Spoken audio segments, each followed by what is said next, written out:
की सांसद कैसे हो? भारत माता की। मैं अब आपके बीच से हटती हूं। बहुत समय से हजारों बहनें बिहार के कोने कोने से आकर, जिनका आपको इंतजार था, वो हमारी नेत्री, हमारी नेता, सड़क से संसद पर आवाज बुलंद करने वाली नेता, इस मंच पर मैं प्रियंका गांधी जी की तरफ का स्वागत करती हूं और मंच आप लोगों को सौंपती हूं। जय हिंद, जय भारत।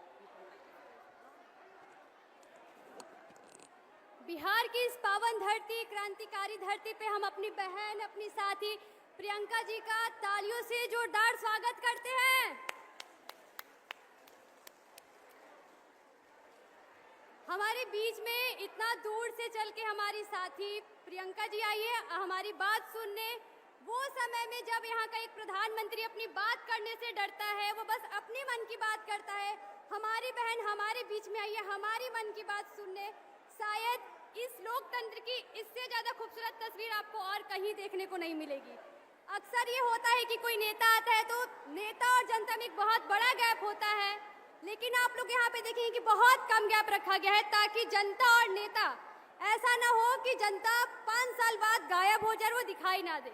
हमारे साथ नारी गुंजा महिला बैंड है। ये वो नारी गुंजा महिला बैंड है जो कि महिला सशक्तिकरण की एक सच्ची उदाहरण पेश करती है कि कैसे जब महिला ठान लेती है कि उसको कुछ करना है तो वो कर दिखाती है। लाख पड़ोसियों की, घर की, पुरुषों की हर एक बंदिशों को तोड़ के जब वो बाहर निकलती है तो नारी गुंजा बैंड बनती है। हम इस नारी गुंजा बैंड के माध्यम से अपनी साथी, अपनी दीदी प्रियंका दीदी का बिहार की धरती पे स्वागत करना चाहते हैं, तो प्लीज आप लोग स्वागत करें।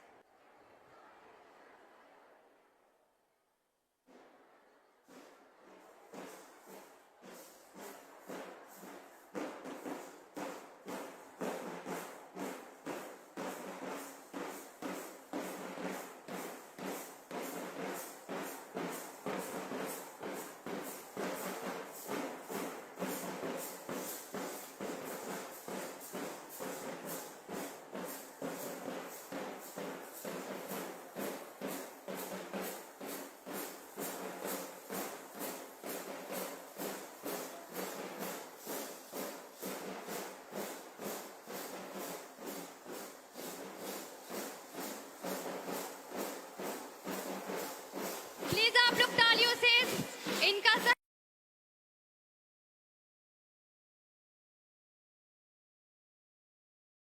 करेंगे, तालियां बजाते हुए नारी गुंजा बैंड का साथ दे।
वो आवाज थी उस हर एक चीज के खिलाफ जो महिलाओं को छोटा मानती है, महिलाओं को दोयम दर्जा का मानती है। वो ये सोचती कि महिलाएं कुछ नहीं कर पाएंगी।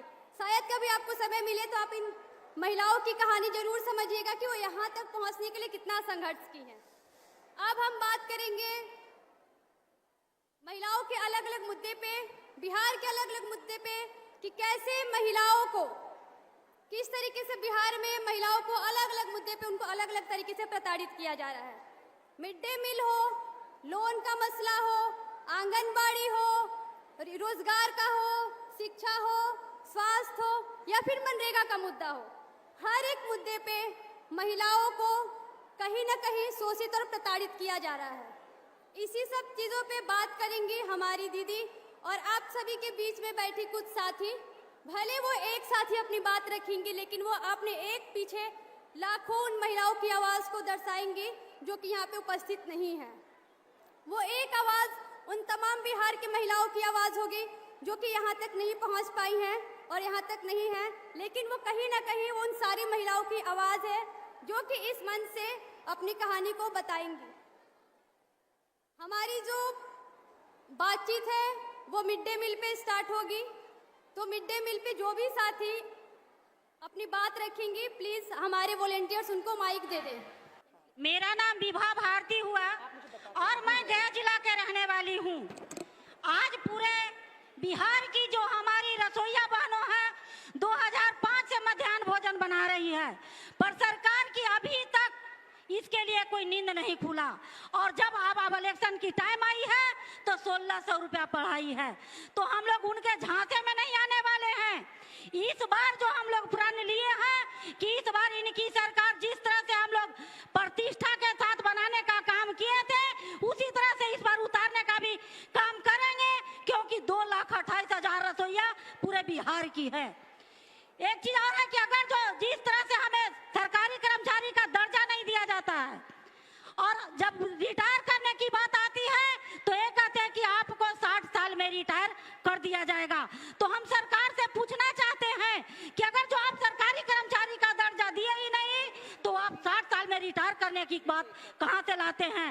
इसलिए हम एक आग्रह करेंगे कि इस बात के लिए भी बात हम लोग का उठाया जाए और इस बार पूरे पर्ण के साथ पूरे बिहार की रसोइया इन्हें जो विद्यालय में काम करती है 8 घंटे ड्यूटी देती है, उसके बावजूद भी हमारे माननीय महोदय कहते हैं कि ये तो पार्ट टाइम जॉब करती है। तो इसके लिए हम लोग पूरे विरोध के साथ विरोध प्रदर्शन करेंगे और घर घर जाकर के इस बार बदलो बिहार बदलो सरकार का जो नारा है वो पूरे जोर शोर से करेंगे, क्योंकि ये अंधी और बहरी सरकार है।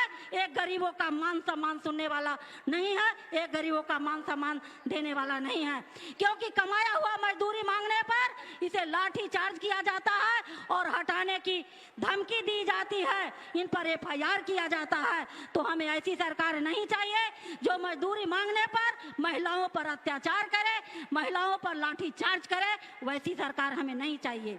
इसलिए हम एक यहाँ से आज प्रण लेकर जाएंगे, एक शपथ लेकर के जाएंगे और पूरे हम लोग बिहार में इस बात को फैलाएंगे कि हमें ऐसी सरकार नहीं चाहिए और इसके लिए हम लोग पूरे जोर जोर से लगे हुए हैं। बहुत बहुत धन्यवाद।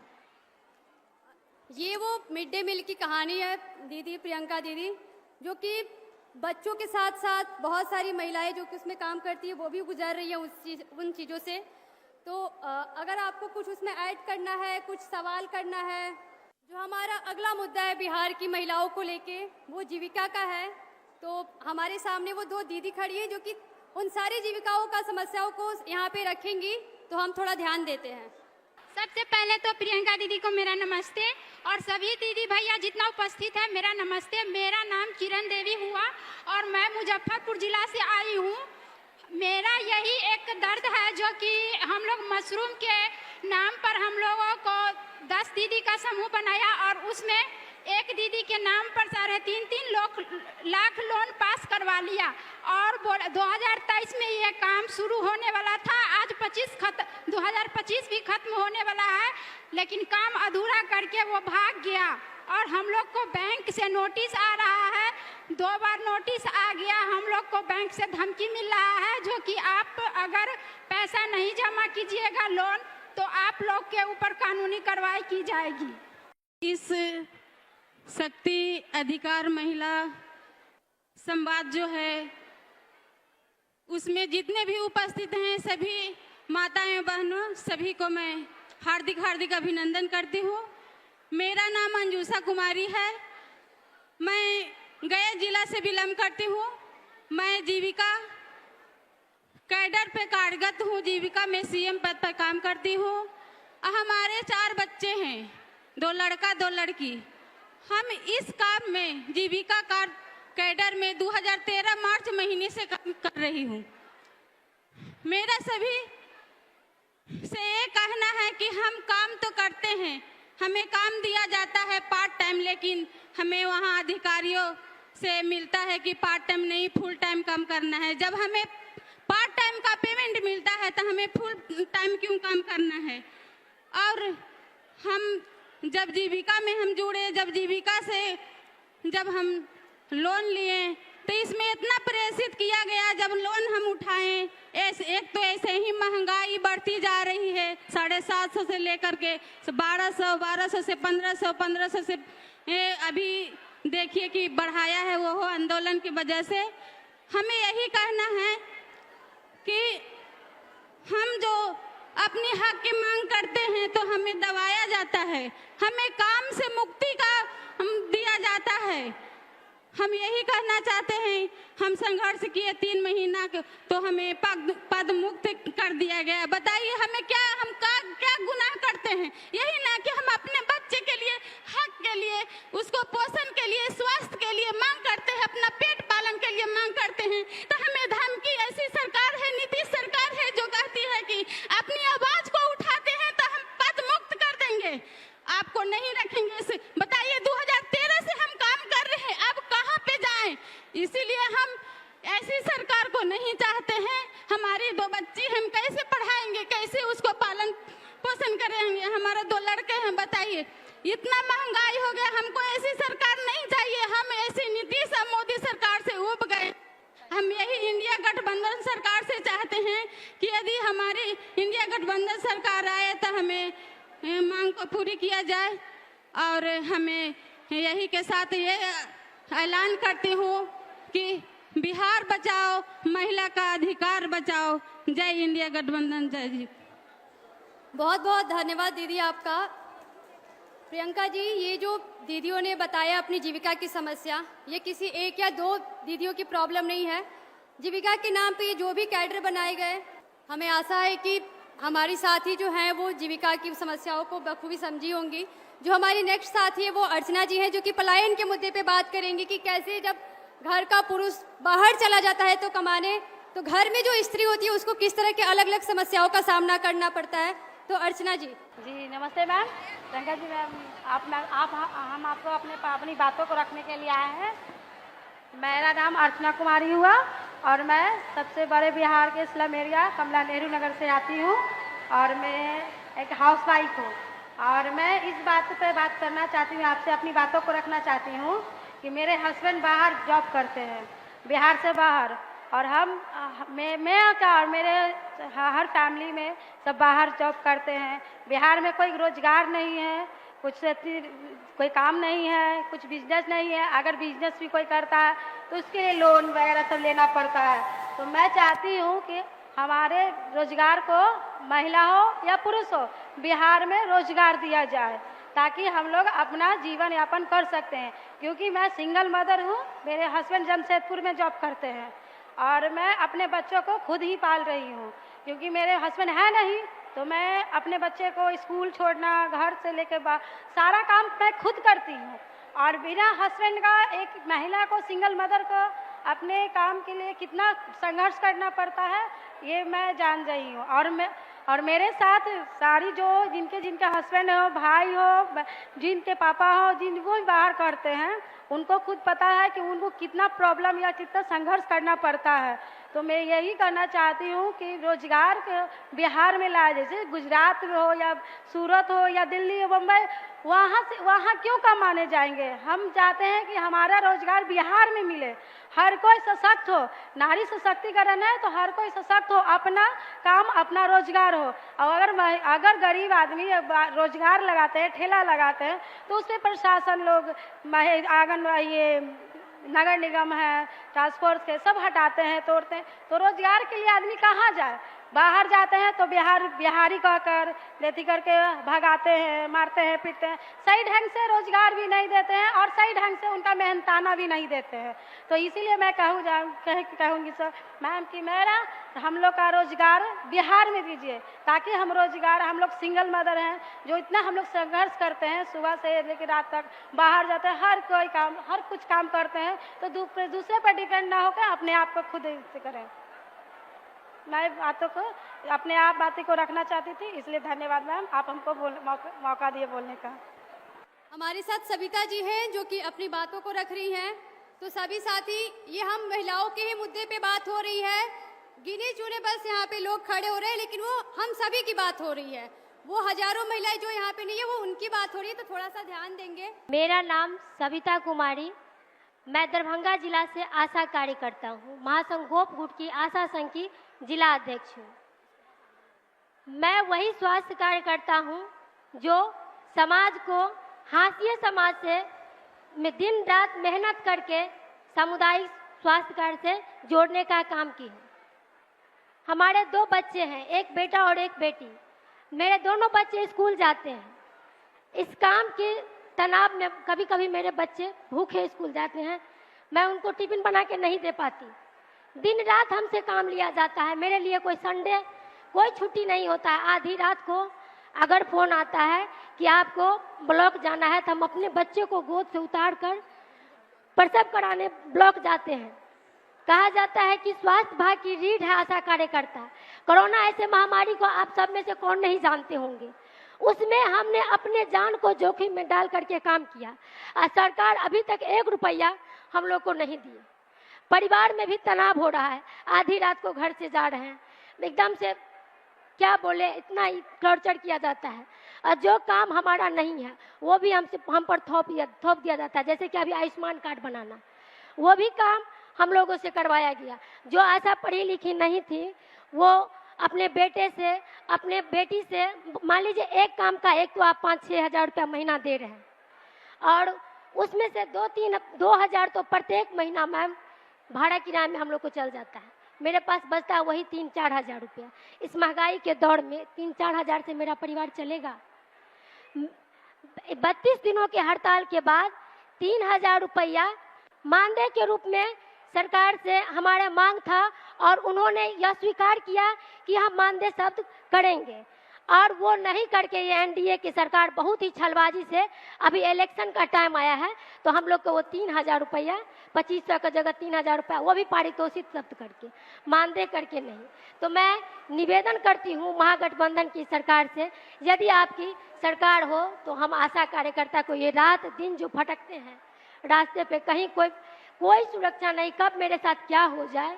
अगर हम पीएससी डिलीवरी लेके जाते हैं, मेरी बेटी 10 दिन की थी मैम, तब मैं आशा कार्यकर्ता में 10 दिन की बच्ची को लेकर के, डिलीवरी पेशेंट जब होता था उसको लेकर के हम ब्लॉक जाते थे, और वहाँ कहा जाता था आप इधर मत जाइए, आप इधर मत बैठिए, अरे बच्चा को यहाँ से उठाइए।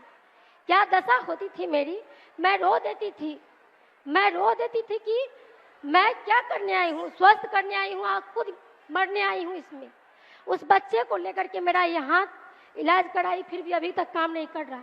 उस स्थिति में हमने काम किया, और ये सरकार अभी भी मानने को तैयार नहीं है कि पारितोषिक शब्द को बदलने की कृपा की जाए और मानदेय में बदलकर 10 हज़ार रुपया किया जाए, ताकि जीवन जीने लायक हम आशा को मानदेय मिले। यही हमारी प्रार्थना है। हम लोग जब नर्क में जीवन जी रहे हैं, और आपसे अपेक्षा करते हैं कि आप हमारी मांगों को आगे तक बढ़ाएंगे। यही कहकर मैं धन्यवाद सविता जी, यह आवाज़ आपकी थी, लेकिन आपके पीछे वो करोड़ों महिलाओं की वो बातें थी जो कि आपने सबके सामने रखा।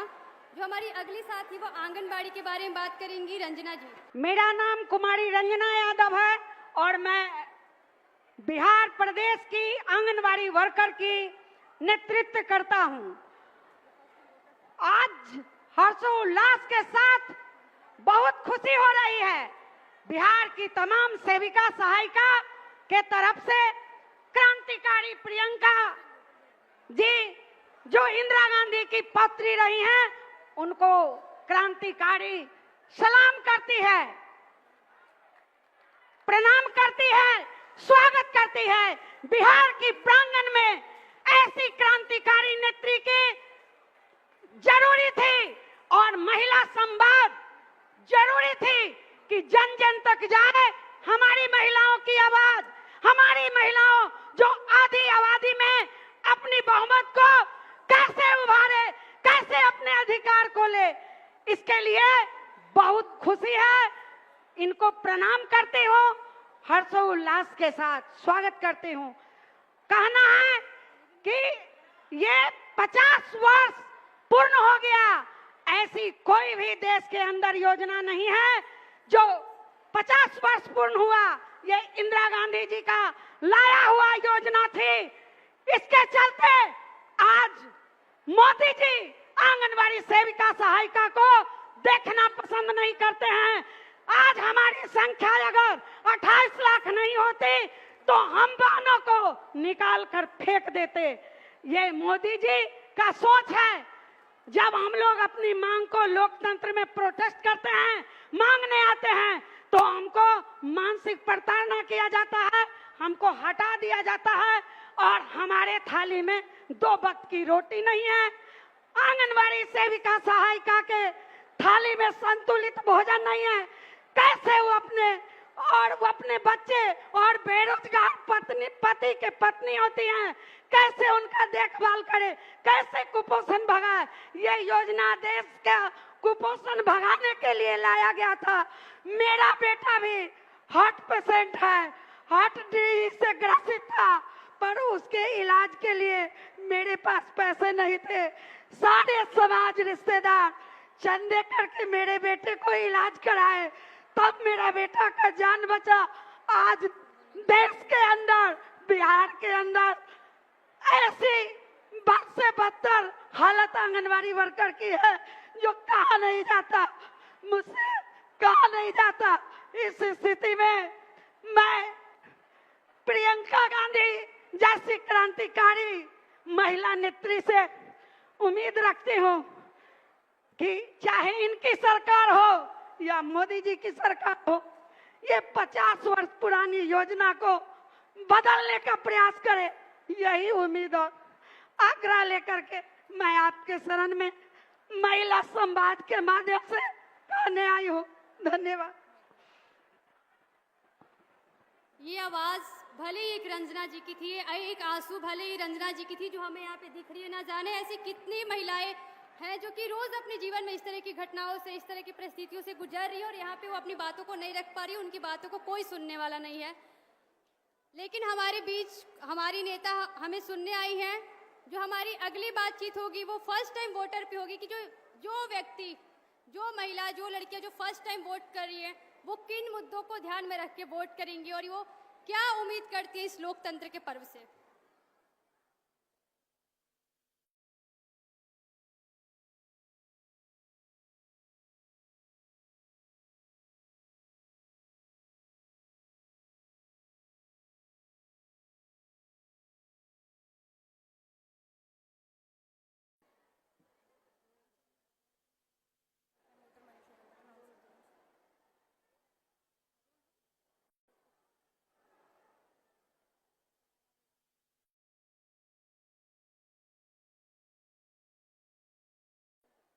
मनीषा और जन्नत जी, आप लोग अपनी बातों को रखें।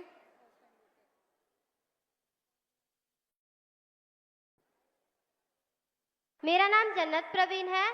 मैं फर्स्ट टाइम वोट डालने जा रही हूँ, इसलिए मैंने सोचा कि मैं अपने ऊपर कुछ बात बताऊं कि आजकल भी लड़की को कॉलेज में जाने में इतना डर लगता है, अनसेफ होता है कि मैं बता नहीं सकती। मैं खुद डरती हूँ, कॉलेज जाती हूँ अकेले नहीं जा पाती हूँ, फ्रेंड लोग के साथ जाती हूँ। इसलिए मैं चाहती हूँ कि थोड़ा मतलब लड़कियों के लिए सेफ्टी हो। आजकल बहुत ज़्यादा अनसेफ्टी हो चुका है लड़कियों के लिए, और मैं यही बात रखना चाहती थी। मैं मनीषा कुमारी मुजफ्फरपुर जिला से बोल रही हूँ। मेरे मम्मी पापा फाइनेंस कंपनी से 2 लाख रुपया लिए थे मेरी पढ़ाई के लिए। मैं बिहार पुलिस की तैयारी कर रही हूँ और वो दोनों सुसाइड कर लिए, तो अभी पढ़ाई करने में दिक्कत हो रही है। बिहार पुलिस का तैयारी अभी नहीं हो पा रही है। Yes ma'am. हमारी जो अगली साथी हैं वो बबीता जी होंगी। ये बबीता जी, यहाँ पे बहुत सारी महिलाएं हैं, बहुत सारी महिलाओं ने अपनी अपनी बात को रखा। समय को ध्यान में रखते हुए हमारी लास्ट बातचीत होगी। बिहार में ऐसी बहुत सारी समस्याएं हैं महिलाओं की, जो कि शायद मुझे लगता है कि 2 दिन कम पड़ जाएंगे अगर हम बैठ गए उस पर बातचीत करने। तो ये कुछ गिने चुने मुद्दे थे, गिने चुने महिलाएं थी जो कि अपने पीछे उन लाखों महिलाओं की आवाज़ बन के यहाँ पे बोल रही थी। समय को ध्यान में रखते हुए अब हमारा ये आखिरी होगा, तो बबीता जी आप स्टार्ट कीजिए। मेरा नाम बबीता देवी है। हम जम्मू जिला से आए हैं। सरकारी अस्पताल में काम करते थे, सफाई कर्मी हैं। मैं छोटा जात से पढ़ती हूँ। 18 साल से ड्यूटी करने के भी बाद हम लोग को ड्यूटी काम से हटा दिया गया है ठेकेदारी के द्वारा से। ये विनती है सरकार से कि हमको काम में रखा जाए। हम लोग बहुत बिलट रहे हैं। हम लोग का 4 गो बच्चा हैं, बहुत हम लोग तबाह हैं। इसलिए हम लोग को सरकार से विनती है कि हम लोग को काम में रखा जाए। भले ही आज ये जो बातचीत थी वो हमारी लास्ट बातचीत थी, जिसमें कि अलग अलग मुद्दों पे बातचीत हुई।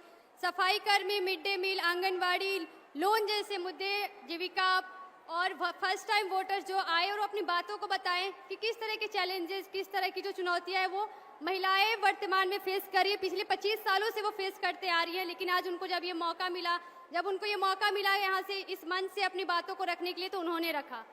मैं आग्रह करूंगी अपनी बहन